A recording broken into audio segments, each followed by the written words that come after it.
Yesterday, I saw a post from an author that I really like and respect, and I could understand her point of view, but I very much disagree with it. Her point was that as authors, we need to not focus on Amazon. Amazon is not a way to build a business. Like, have your books on your website, not Amazon. The reason I disagree with this is not because I am so pro-Amazon that I am just like, oh my gosh, no, Amazon is bae. Amazon actually is kind of trash in a lot of ways. You give away a lot of money to Amazon, and I don't love that. But the reason why I don't like that as advice is because most of us, when it comes down to it, are we really trying to build a business? I think we're getting so caught up in the hustle culture of it all, and you can make all this passive income, and you can do this and that we forget what our true meaning was behind becoming authors. Because unless people are lying to me, whenever I ask somebody what was their inspiration for their first book, or why did they decide they wanted to become an author, their story goes something like, I loved reading books about XYZ, or I found that my child had something going on and I didn't see any other books about it. It's something personal like that.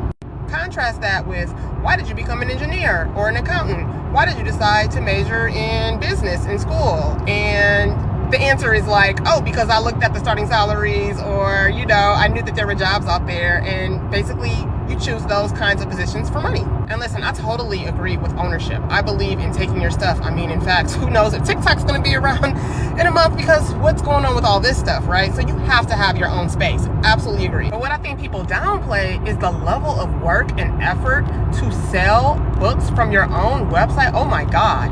First of all, there's the inventory. And she was like, oh, everybody should just do a print run, like get a good 500 books. Like, what? That is an investment. And your first book might be trash. What if you don't even want to sell that book anymore? Shipping books takes time, buying the packing materials, hosting a website, then you got to design the website, then you have to run traffic to your website. It is so much harder to run. I've talked about this in a previous post.